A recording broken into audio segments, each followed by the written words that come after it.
Old Faithful. Sir Handel stayed shut up for several days, but one market day, Peter Sam could not work. He needed repairs. Sir Handel was glad to come out. He tried to be kind, but the coaches didn't trust him. They were awkward and rude.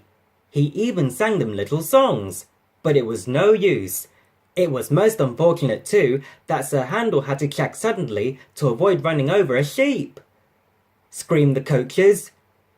The coaches knew that all engines must go carefully at a place near the big station. But they were so cross with Sir Handel that they didn't care what they did.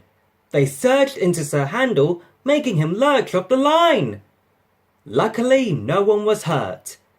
Sir Handel limped to the shed. The Thing Controller inspected the damage. He said a voice. He exclaimed, answered the old engine. The coaches stood at the platform. Skarloey advanced on them, hissing crossly.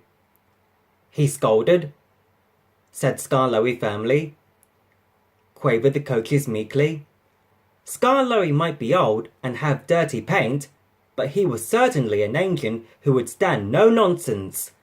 His friends crowded round, and the guard had to shoo them away before they could start. Skarloey felt happy. He remembered all the gates and stiles where he had to stop and whistled to his friends. The sun shone, the rails were dry.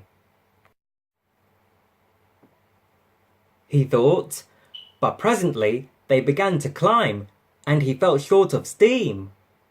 He panted, soothed his driver. He wheezed, and pausing for breath at the stations, he gallantly struggled along. After a rest at the top station, Skarloey was ready to start. He thought. The coaches ran nicely, but he soon began to feel tired again. His springs were weak, and the rail joints jarred his wheels. Then with a crack, a front spring broke, and he stopped. He complained, said his driver. Pleaded Skarloey. He promised bravely. The Thing Controller looked at his watch and paced the platform. James and his train waited impatiently too. They heard a hoarse peep peep. Then groaning, clanging and clanking, Skarloey crept into sight. He was tilted to one side and making fearful noises, but he plodded bravely on. He gasped between the clanks and groans, and he sighed thankfully as the train stopped where James was waiting. James said nothing. He waited for his passengers, and then respectfully puffed away. Said Skarloey to the owner that evening. The owner smiled. He said Skarloey happily. Sir Handel is longing for Skarloey to come back. He thinks Skarloey is the best engine in the world.